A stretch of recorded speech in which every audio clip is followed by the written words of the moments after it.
à toutes et à tous, bienvenue dans Orange Grenadine, le podcast qui parle de carrière, d'IT et d'entrepreneuriat. Aujourd'hui, on tourne un épisode vraiment spécial avec un invité spécial, puisqu'on reçoit aujourd'hui Luc Julia, qui est aussi connu sous le nom du papa de Siri, principalement, mais qui est aussi un ancien directeur innovation de Samsung et actuel directeur scientifique de Renault. Bonjour Luc. Bonjour. Bienvenue dans le podcast. Merci. C'est vraiment un plaisir de te recevoir. Merci d'avoir accepté l'invitation. Donc, tu es à Paris en ce moment, tu vis à San Francisco. Donc, on a réussi à t'attraper au vol en quelque sorte et à t'inviter. Merci en tout cas. Donc, l'idée du podcast, c'est de parler un petit peu d'abord de carrière. Je sais que tu es passé dans de nombreux podcasts et qu'il y a énormément d'épisodes qui ont été tournés autour de ça. Mais j'aimerais quand même que tu nous racontes un petit peu d'où tu viens, ta carrière, où tu as commencé. Pourquoi ça t'a amené vers l'informatique et vers l'IA? Parce que tu as fait de l'IA il y a quand même 35 ans avant la hype et avant que tout le monde en parle. Ouais, alors je suis toulousain, né à Toulouse. J'ai fait mes études à Paris avec l'objectif d'être chercheur en informatique dès le départ. Je voulais être chercheur en informatique. Je voulais être plus exactement trouveur en informatique. C'est ce que je voulais faire depuis que j'étais très très jeune, puisque j'ai commencé à dire ça quand j'avais 5 ans. Donc, très rare de dire ça à 5 ans. Ouais, c'est parce que j'avais certainement entendu ça. Mes parents étaient enseignants, ils m'avaient collé ça dans la tête. À 9 ans, j'ai fait mon premier robot. Robot important, parce que c'était un robot pour faire mon lit. Donc ça, c'était très très important. Je bricolais pas mal, beaucoup ce que j'appelais de l'électricité au début, et puis j'ai fait pas mal d'électronique après, quand les kits d'électronique sont devenus à la mode, au début des années 70-80. J'ai eu la chance d'avoir rapidement un ordinateur à ma disposition, à la fin des années 80. C'était quel type d'ordinateur? C'était un PET 2001, Commodore. Je sais pas si ça va parler à beaucoup d'auditeurs. Ouais, ça va pas parler à grand monde, mais c'était avant le Commodore 64. C'était un des tout premiers ordinateurs personnels. Et donc j'ai eu la chance de pouvoir programmer là-dessus. C'était un 6502, donc un processeur qui était très répandu à l'époque. Et j'ai hacké pas mal de trucs. Donc j'ai fait ça pendant des années quand j'étais adolescent. Et puis après ça, donc j'ai fait mes études. J'ai fait des mathématiques, un master en maths. Et puis ce qui s'appelle un DEA, je crois que ça n'existe plus, diplôme d'études approfondies. En mathématiques, un autre en informatique.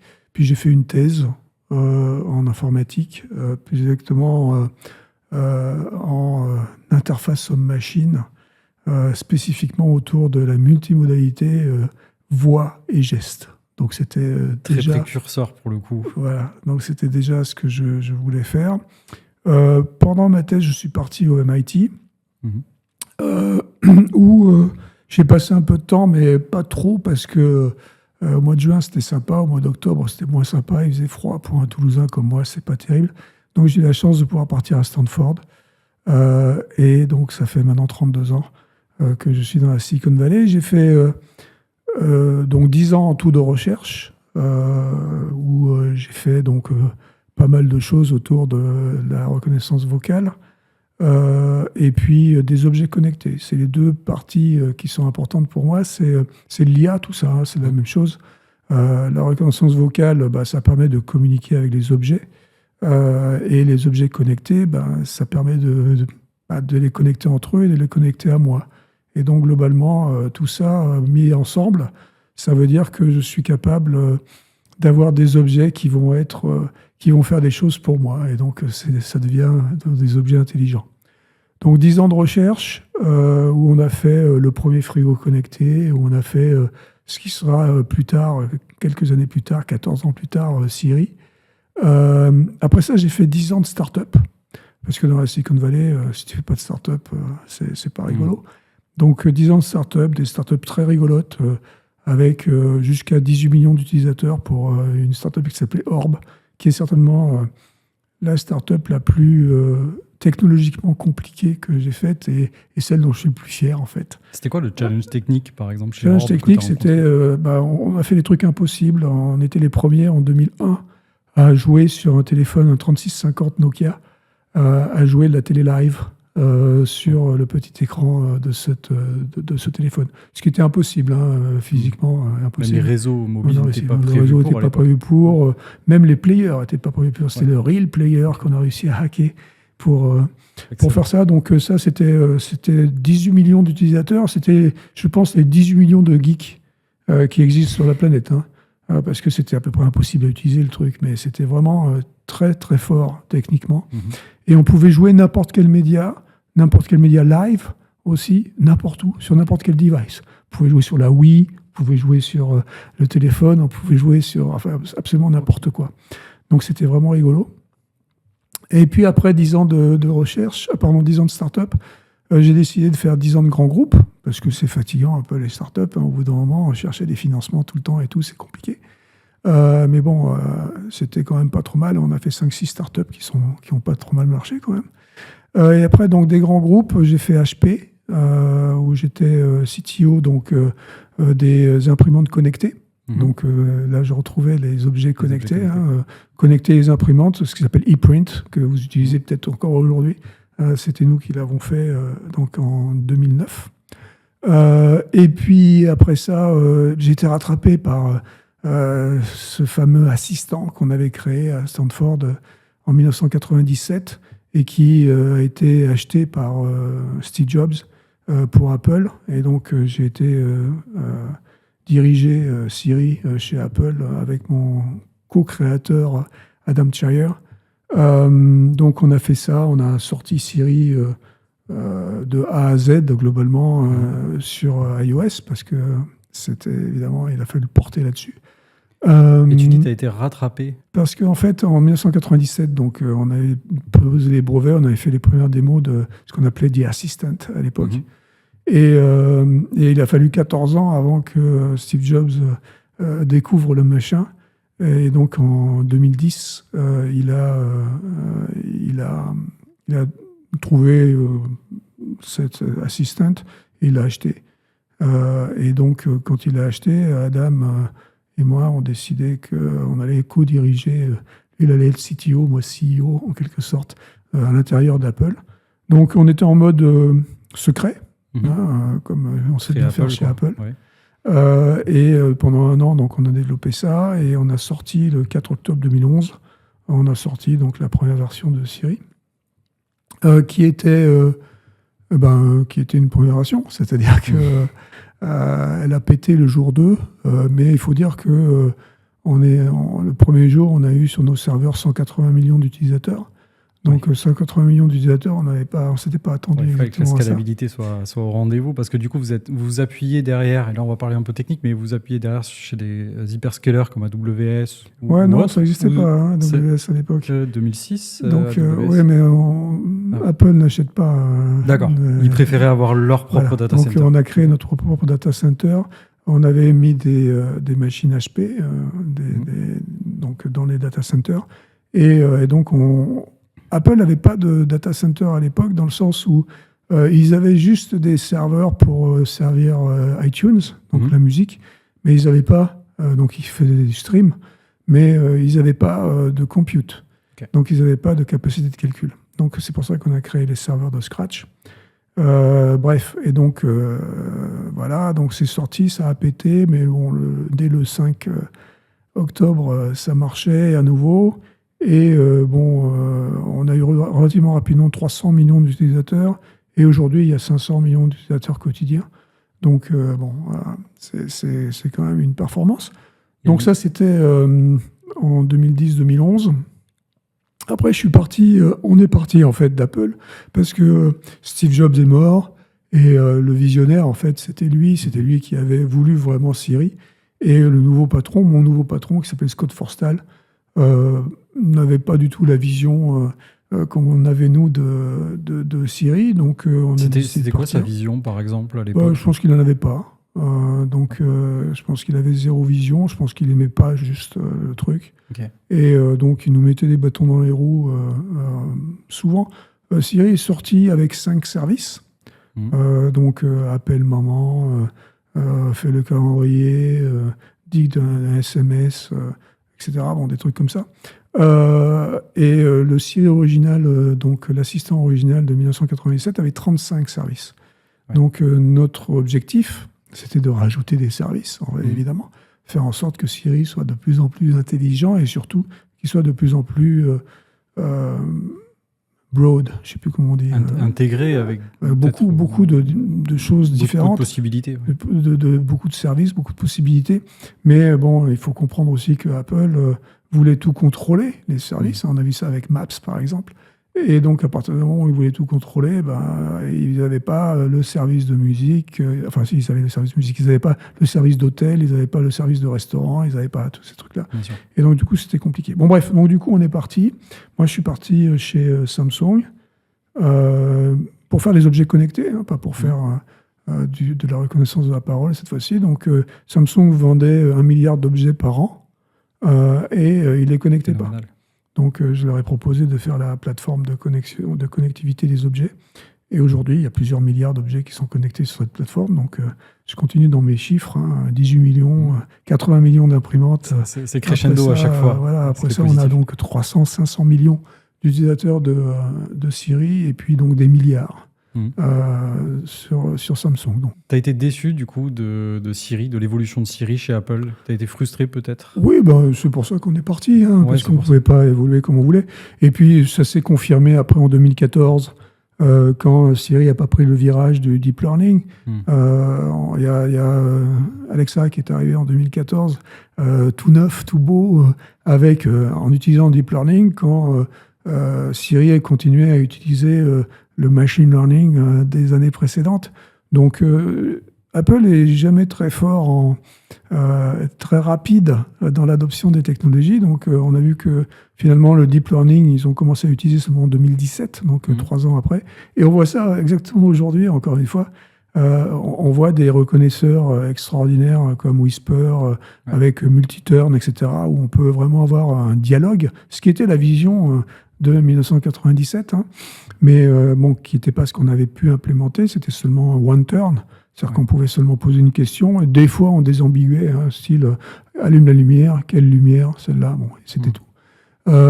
Mais donc du coup, la vision, aujourd'hui on devrait avoir quelque chose qui était plus proche de la vision de 97, mais comme d'habitude, Apple va mettre 3 ans à prendre le turn cette fois-ci de l'IA générative. Même avec Apple Intelligence, c'était pas Apple Intelligence, l'année dernière, on a vu que globalement, c'était OpenAI. Donc, ils ont bien joué dans le sens où ils ont intégré OpenAI et c'est OpenAI qui a payé.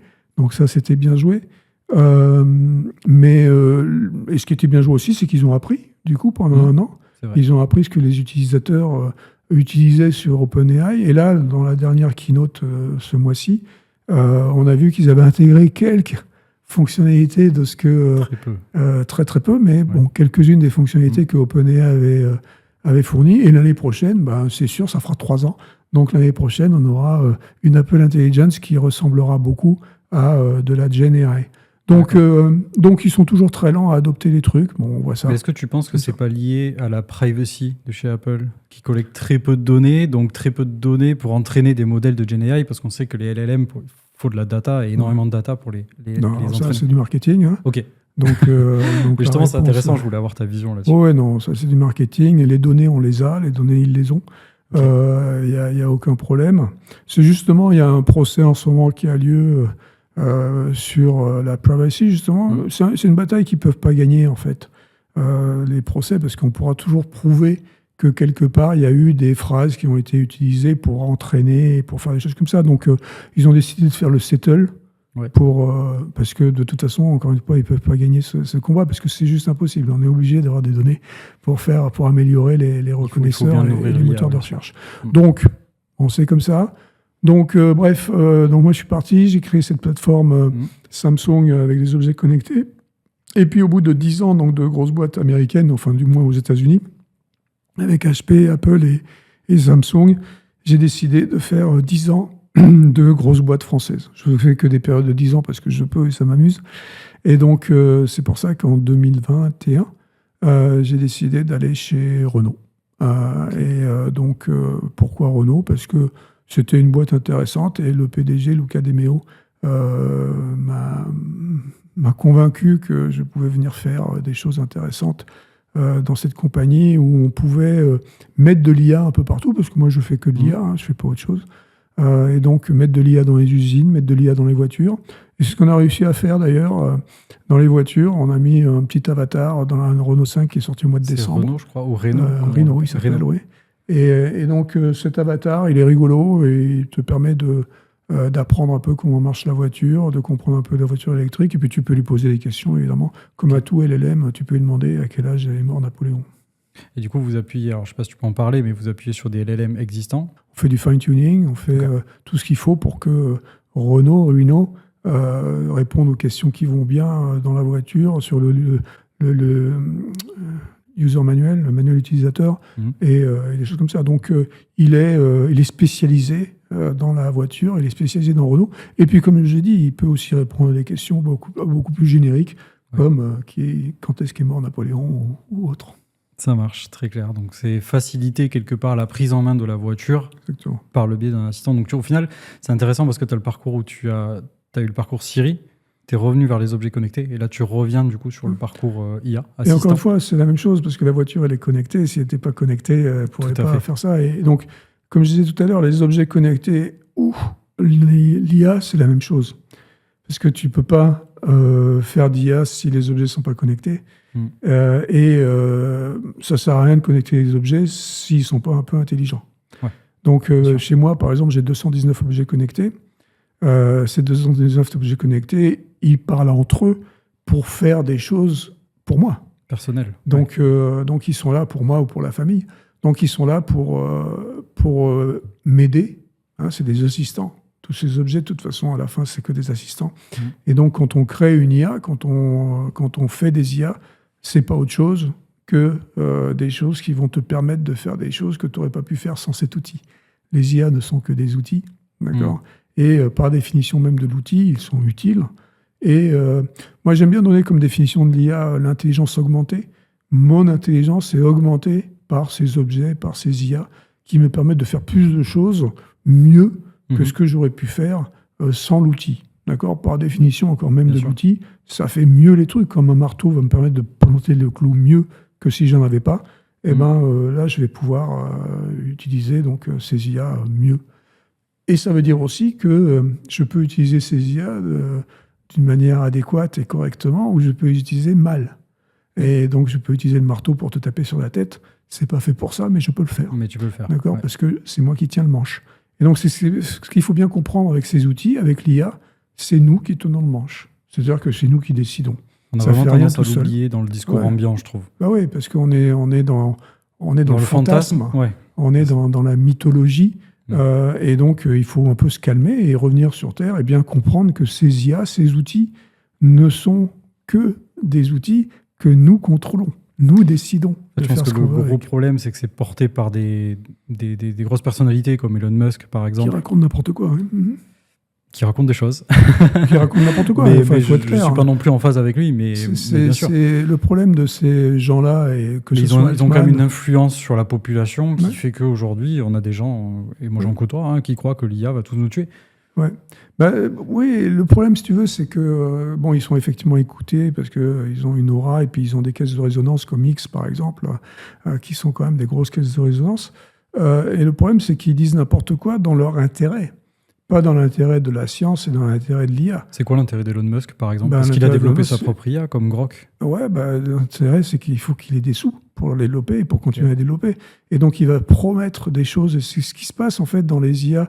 Et c'est pour ça, d'ailleurs, qu'il y a des hivers de l'IA régulièrement. Parce qu'à force de promettre et de surpromettre, au bout d'un moment, on se rend compte que c'est pas vrai. Et donc, on rentre dans un hiver, c'est-à-dire qu'on arrête tout. Et on dit, écoute, tu nous as menti, en fait, c'est pas vrai. Et là, aussi bien Altman que Musk sont dans cette logique-là. Ils sont dans la logique de toujours faire plus. Et donc, à force de faire plus, des fois, ça dessert complètement la cause. Altman, il est dans une autre dynamique, puisque lui, j'ai l'impression qu'il vise les GI.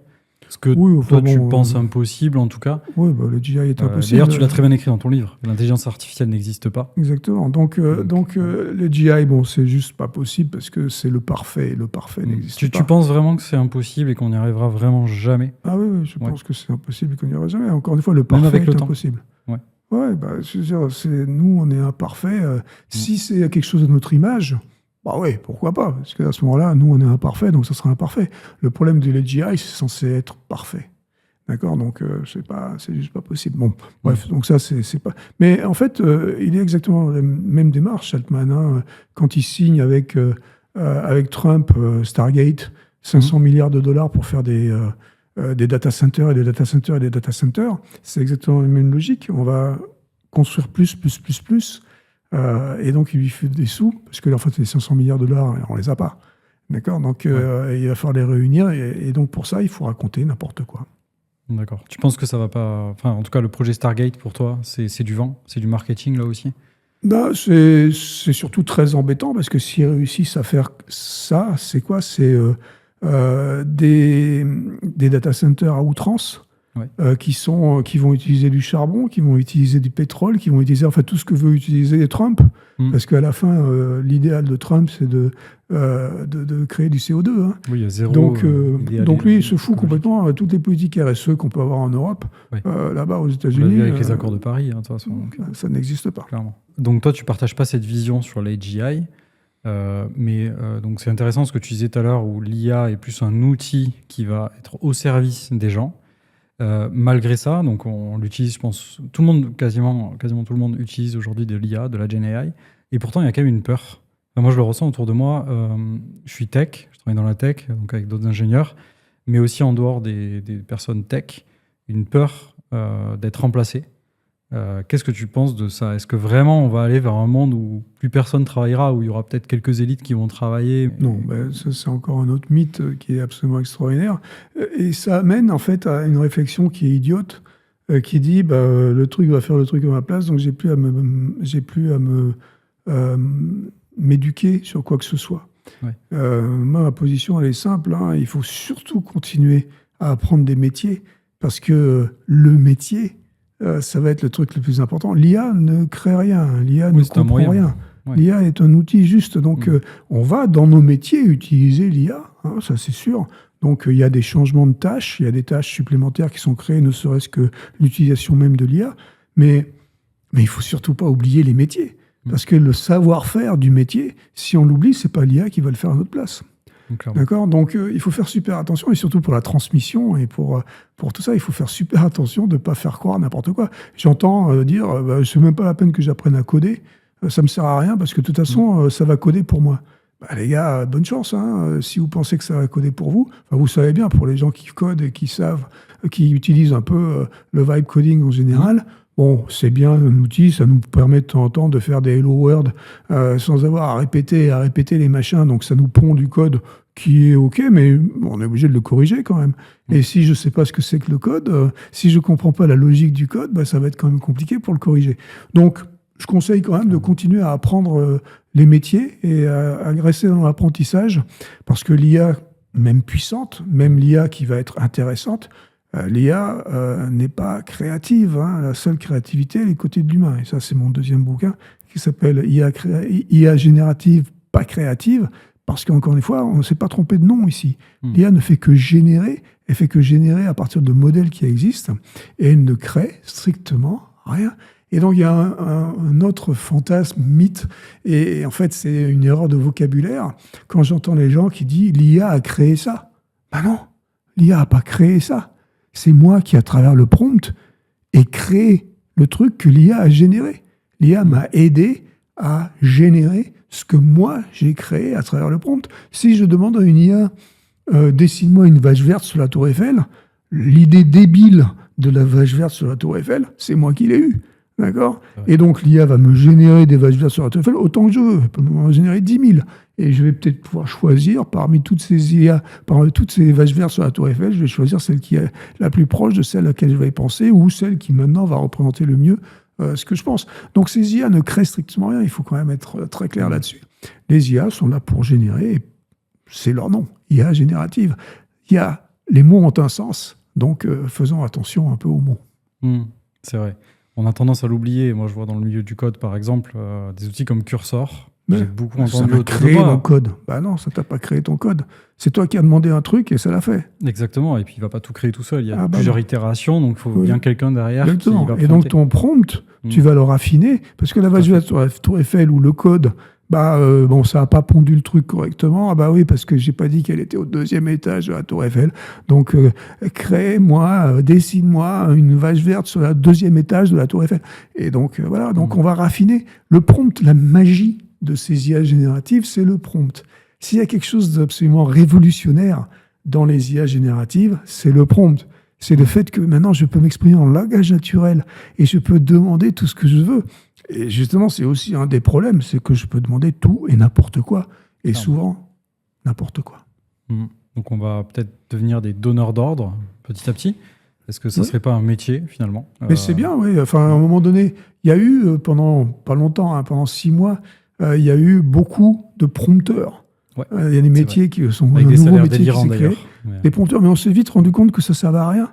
Parce que chacun est capable d'utiliser les mots et de faire en fait le meilleur prompt possible. C'est celui qui vient de toi. On va changer un petit peu de sujet. On va parler de la Silicon Valley. Ça fait combien de temps maintenant que tu es dans la Silicon Valley ? 32 ans. Qu'est-ce qui t'a attiré là-bas et qu'est-ce qui te fait rester là-bas surtout ?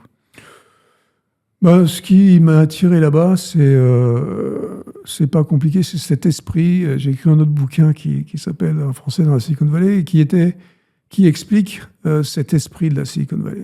Ce qu'on n'arrive pas à comprendre et ce que certains veulent pas comprendre en essayant de créer des Silicon Valley comme ça. Là. Ça se crée pas comme ça, une Silicon Valley, ça se décrète pas. La Silicon Valley, ça vient de cet esprit donc, que j'adore, qui est un esprit de coopétition. Donc, on parle coopération et compétition.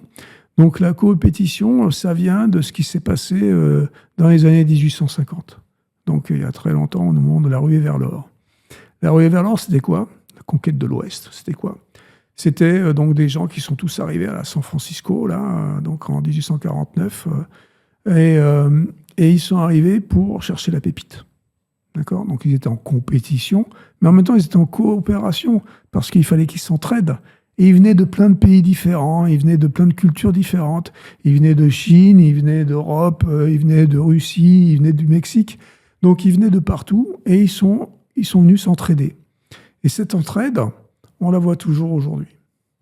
Et donc, cet esprit-là de gens qui vont travailler sur des sujets qui vont être communs, mais qui vont être aussi en compétition dans le sens où ils vont pas partager des secrets industriels de leur boîte, mais ils vont donc partager assez pour faire avancer le schmilblick. Et pour moi, ce qui s'est passé en fait quand je suis arrivé dans un truc, un meet-up, on appellerait ça aujourd'hui un meet-up, qui s'appelait BKI. BKI, c'est Bay Area, comme B-A-Y, donc comme la Bay Area, comme la baie de San Francisco. Et KI, c'est Computer Human Interaction. Donc, c'était ce que je faisais. Et donc, on m'a dit, va voir ce meet-up, va voir cette réunion. Et quand j'arrive dans cette réunion, c'était à Xerox PARC.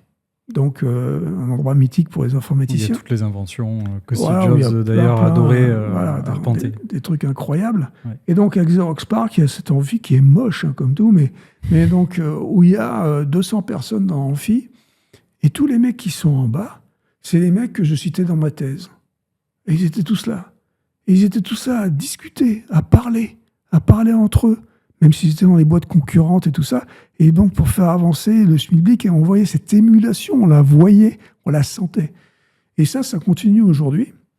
Il n'y a pas de clause de compétition en Californie. C'est-à-dire qu'on peut passer d'une boîte à l'autre sans aucune clause de compétition. Même avec Apple. Ah bah, partout, il n'y a pas de clause de compétition. Comme ça. Okay. Donc, et du coup, ça veut dire quoi ? Ça veut dire que demain, je peux très bien me retrouver dans la boîte d'à côté. D'accord ? Donc, on est toujours assez sympa avec l'autre, encore une fois, sans partager les secrets industriels, mais on est toujours assez sympa parce qu'on ne sait jamais si demain, on n'est pas de l'autre côté de la barrière. Bien sûr. Donc, et cette émulation est sympa parce qu'il y a cette entraide qui se forment sur des trucs plus ou moins connus ou machin. Si quelqu'un ne sait pas quelque chose, eh ben, si, regarde, tu peux aller voir ça et tu vas voir. Et on s'apprend, on s'éduque les uns les autres. Et cet esprit donc de coopétition, cet esprit d'émulation, pour moi, c'est la raison pour laquelle je suis resté là-bas. Et aujourd'hui, malgré tout ce que je peux entendre quand je suis en France, j'entends « Oh là là, la Silicon Valley est morte ». Alors, moi, ça me fait marrer. Mais donc, oui, il y a des hauts et des bas, hein, comme dans tous les écosystèmes. Mais bon, tous les 7 ans, à peu près, il y a un petit bas, que ce soit la bulle Internet qui explose, que ce soit les subprimes, que ce soit le Covid. Enfin bon, donc il y a toujours un petit truc quelque part à un moment donné.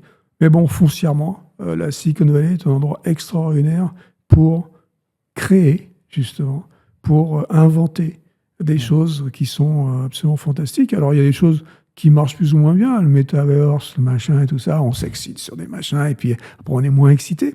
Donc, cette excitation, en fait, a du bon, parce qu'elle est un peu, juvénile, c'est-à-dire qu'elle est un peu stupide aussi. Mais quelque part, c'est aussi super sympathique, en fait, de voir que les gens peuvent être excités sur ces diverses technologies. Il y en a qui collent, et il y en a qui collent pas. Hein. Donc, voilà, c'est comme ça. Et on crée plein de trucs tout le temps. Et surtout aussi, on a le financement. Ouais. C'est-à-dire qu'on a toute une rue qui s'appelle Sandy Road, qui est la rue où il y a tous les VC, les venture capitalistes. Et donc, quand on fait une boîte, on va se promener sur Sandy Road, et on va faire le marché pour essayer de se faire financer la boîte qu'on est en train de créer. Et est-ce que tu penses que, donc en France, alors sans dire on va créer une Silicon Valley française, mais est-ce qu'on a vraiment besoin de créer une Silicon Valley française pour avancer ? On le voit avec Mistral, par exemple. Ouais. Alors, on a essayé en France de créer des Silicon Valley. On a créé Sophia Antipolis dans les années 60.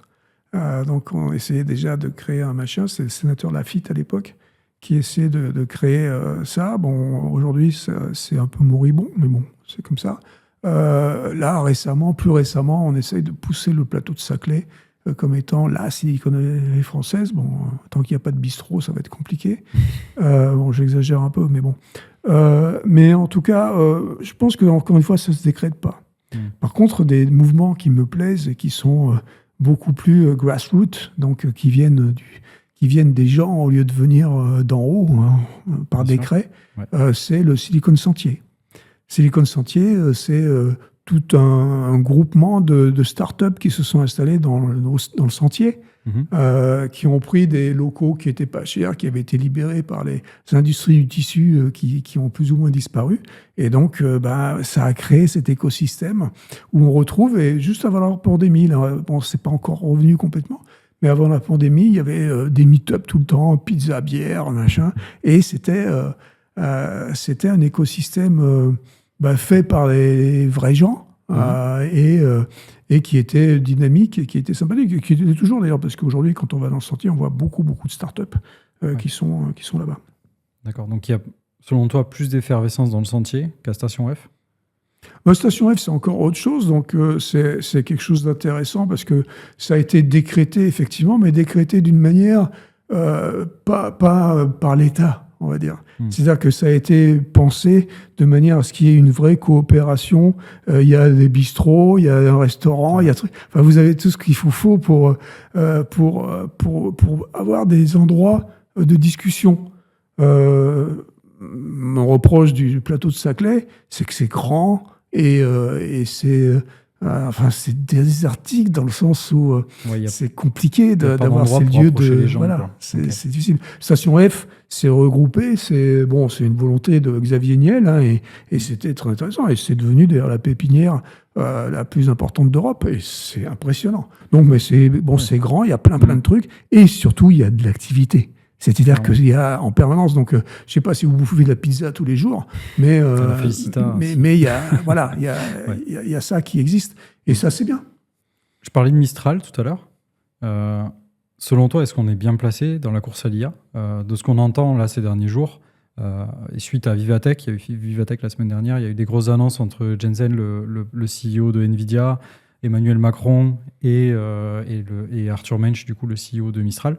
Est-ce que tu penses que ça y est, on est dans la course, on est bien classé? On a toujours été dans la course, donc il faut arrêter de se Ça se voyait flageller. peut-être pas. Ben non, je pense pas que ce soit vrai. Je pense que on a toujours été dans la course parce que on est les meilleurs en maths du monde. Bon, ça, c'est pour moi qui le dis, c'est le médaille Fields. D'accord, on a le plus de médailles Fields dans le monde avec les Américains, mais les Américains, ils ont triché parce qu'ils ont pris des noms américains. Mais bon, bref, on a le plus de médailles Fields dans le monde, donc on est les meilleurs en maths du monde. Et il se trouve que l'IA, c'est que des maths. D'accord. Et donc, par ricochet, si je peux dire, on est les meilleurs en IA du monde. Et ça, c'est pas moi qui le dis, encore une fois, c'est la Silicon Valley qui le dit. D'accord. Quand tu vas visiter la Silicon Valley et que tu regardes les grosses boîtes de la vallée, Meta, Google, Netflix, enfin n'importe quoi, tous les chefs d'IA sont français. D'accord. Donc bon, ça nous calme. Lequin, par exemple. Lequin à Meta, etc. Donc, on a des pépites extraordinaires en point de vue des pointures, point de vue IA, qui sont là. Donc, bon, tu vas me dire, beaucoup sont là-bas aux États-Unis, mais depuis une dizaine d'années, depuis 2013, on a en France maintenant les startups qui commencent vraiment grâce à la French Tech de Fleur Pellerin, donc en 2013, et la BPI qui a aussi permis de financer cet écosystème. Et bien maintenant, on a effectivement des startups qui sont tout à fait compétitives dans les domaines particuliers. Alors après, qu'ils soient financés par des Américains, par exemple, comme c'est le cas de Mistral. Au début, Mistral était financé par les Français, mais après, quand il a fait beaucoup, beaucoup d'argent, ça a été effectivement financé par les Américains. Des boîtes comme QTI qui font aussi des trucs extraordinaires. Donc, on a des pépites, on a des gens extraordinaires. On a, encore une fois, les meilleurs du monde en IA. Donc, il faut arrêter de se flageller et de dire ça se voit pas. Ça se voit depuis des années. D'accord. Donc c'est plus un problème de financement quelque part. Mais par contre, exactement. Donc le problème, c'est de passer de la start-up à la scale-up. Donc on a vu ça avec Mistral, ils ont été obligés d'aller chercher des financements ailleurs. Et la réalité, c'est qu'on a beaucoup de mal à trouver des financements qui sont des financements de plus de 100 millions. On ne va pas demander à la BPI, évidemment, de financer des trucs à 100 millions. La BPI est faite pour financer des petits projets à 1, 2, 3, 5 millions. Donc c'est déjà super et c'est extraordinaire que l'État puisse faire ça. D'accord ? Mais on ne va pas aller financer des trucs à 100 millions de dollars ou d'euros. Donc du coup, moi, mon problème, et ça m'embête énormément, c'est que foncièrement, l'argent, on l'a. Il y a l'argent. Que ce soit dans les compagnies, les grosses compagnies, on a la première ou deuxième ou troisième fortune du monde qui est en France. On a donc 600 milliards qui dorment sur les livrets A. On a 1600 milliards qui dorment sur les assurances vie. Je veux dire, l'argent, on l'a. La France n'a jamais été aussi riche, mais c'est la répartition plutôt de la richesse. On ne veut pas utiliser les trucs au bon endroit, je pense. Donc Macron a annoncé 109 milliards d'euros au mois de février au sommet de l'IA. Alors c'est super, je ne sais pas où il est le guichet, où je peux aller taper pour savoir où je peux aller chercher les sous, mais c'est super, c'est très bien. Donc 109 milliards, c'est très bien. Mais ils viennent d'ailleurs, apparemment. Ils viennent du Golfe, ils viennent du Canada. Mais bon, c'est bien déjà qu'on ait ça. Mais en fait, il y en a beaucoup plus de l'argent. Il y en a, parce que 109 milliards, c'est bien. Mais ça va financer quoi ? 1000 boîtes ? Combien il faut en financer des boîtes ? Il faut en financer 10 000. Il faut en financer plein. Il faut comprendre que l'échec est quelque chose qui arrive, qui est important, et on doit échouer quand on innove. Si j'innove pas, je vais vivoter et je vais créer des trucs qui vont marchouiller. D'accord ? Si j'innove, j'ai une bonne chance d'échouer. Dans la Silicon Valley, on a 90-95% d'échecs. Mais c'est vrai que c'est l'esprit de la Silicon Valley. C'est l'esprit de la Silicon Valley. Beaucoup d'échecs, énormément d'échecs. Plus d'échecs que de réussites d'ailleurs dans la Silicon Valley. 95%, c'est le plus. Ouais. Donc on échoue parce qu'on a la culture du risque. On sait qu'on peut se planter. Et quand on échoue, au lieu de faire ce qu'on fait en France, en Europe en général, mais en France en particulier, dès l'école, t'échoues, t'es au coin. D'accord ? T'es dans ton bureau, t'es en train de travailler, t'échoues, t'es au placard. D'accord ? Aux États-Unis, t'échoues, t'as appris un truc. On te respecte. Tu dis, ouais, t'as appris un truc, la prochaine fois, au moins cette heure-là, tu la feras pas. Mais tu recommenceras. Et tu recommenceras. D'accord? Donc cette culture de l'échec, bon, c'est purement judéo-chrétien, hein, je pense. Hein, c'est ce qu'on veut pas. On est tétanisé par l'échec c'est culturel, en Europe, c'est culturel. Ouais. Tandis que les gens qui ont fait la conquête de l'Ouest, je veux dire, ils n'avaient pas le choix. Ah oui, bien sûr. Et ils étaient obligés d'avancer. Et le nombre d'échecs qu'il y a dû y avoir. Voilà. Toi, selon toi, effectivement, la Silicon Valley aujourd'hui, c'est pas essentiel, en tout cas, pour innover. Enfin, il n'y a pas que là-bas qu'on peut innover. J'ai vu aussi avec DeepSeek, par exemple. DeepSeek, on l'a vu émerger de Chine, et il sortait pas de la Silicon Valley, et pourtant, il a conquis le monde aussi. T'as un avis là-dessus? Parce qu'effectivement, on se posait la question comment ils ont fait avec moins de moyens pour prendre un modèle intelligent. Moins de moyens, j'en sais rien. C'est ce qu'ils disent, en tout cas. Voilà. Moi non plus, j'en sais rien. Donc, le truc, c'est qu'on ne sait pas exactement comment ça a été créé, on ne sait pas exactement ce que ça a pompé, ça a fait de la distillation, je ne sais pas exactement ce que ça veut dire, mais bon, à la fin, on a un modèle intéressant, et la réalité, c'est qu'au moment de l'inférence, donc au moment d'utilisation de ce modèle est plus frugal que son concurrent direct, qui est OpenAI. Donc, d'un point de vue purement technologique, à l'inférence, et encore une fois, je ne sais pas comment ça s'est passé pour la création du modèle, mais à l'inférence, du point de vue purement technologique, j'aurais aimé que ce soit une boîte française qui le fasse. Parce que c'est malin. Ouais. Et c'est malin exactement comme nous, on peut être malin avec les Mistral, les QTI et les choses comme ça. D'accord ? Donc j'aurais aimé que ce soit français, mais je n'espère pas de voir des boîtes françaises faire des choses similaires. Ça arrivera, je pense, quand on voit l'effervescence et la vitesse à laquelle ça va. Enfin, je veux dire, tous les mois ou tous les 2 mois, on a des nouveaux modèles. Donc, il y a vraiment moyen, en tout cas, qu'on tire l'épingle du jeu. En tout cas, j'espère aussi, étant français. Merci d'avoir répondu à ces questions. Je propose maintenant qu'on passe à un moment de l'émission qu'on appelle l'instant grenadine. L'instant grenadine, c'est des questions un petit peu plus légères pour te connaître un petit peu. Première question que j'avais, en tout cas, étant assez... fan d'Apple, et tu parlais de Siri tout à l'heure. Quelle a été la première réaction quand tu as fait le pitch de Siri à Steve Jobs, ou la première démo, la première fois qu'il l'a testé? Est-ce que tu as eu une réaction que tu attendais ou pas? C'est pas moi qui ai fait la démo, donc je sais pas comment il a appris. Par contre, je peux vous raconter comment s'est passée ma première rencontre avec Steve Jobs. C'était 6 ans avant, en 2003. Je pitchais un autre truc, une autre start-up sur laquelle je travaillais. Et donc, c'était très compliqué. C'était une start-up très compliquée. Mais bon, qui était assez sympa, assez rigolote. Et donc, on avait préparé le truc pendant 1 heure et tout ça. Et Jobs arrive avec ses 2 sbires. Et donc, il s'assied. Je commence à faire la démo. Je fais un style, voilà, gna gna gna. Et au bout de 10 minutes, un quart d'heure, il se lève, il me regarde, il me dit « c'est de la merde » et il se casse. Voilà, c'était ma première rencontre avec Steve Jobs. C'est très cru, effectivement. En 2003. Donc ça s'est moyen passé. Hein. Bon, ça s'est mieux passé 6 ans plus tard. Mais voilà, donc Steve Jobs, moi je suis pas un Apple fanboy. D'accord, j'ai des devices Apple, machin, j'adore les devices Apple, il y a plein de trucs. Mais la réalité, c'est que à l'époque, au moment où il a acheté Siri, c'est pas qu'on ait hésité, parce qu'on peut pas hésiter avec le genre de nombre qu'il avait donné, mais quand même, ça me gênait, parce que Apple est un système fermé. Moi, je suis plutôt Linux que Apple. Et donc, du coup, ça, quelque part, j'étais un peu gêné. C'est contradictoire avec l'esprit de la vallée que tu disais tout à l'heure, de partage. Parce que justement, quand je disais tout à l'heure, là, cette histoire, le Beckay, par exemple, il n'y avait pas de représentant d'Apple. D'accord. Il n'est pas. D'accord. Donc, ça a un peu changé avec Tim Cook.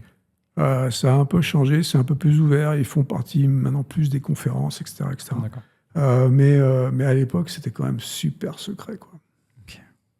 Est-ce que tu as une anecdote un peu rigolote de ta carrière, de ton parcours pro ou même perso, une anecdote que tu veux nous partager? Là, j'aurais pris celle-là, en fait.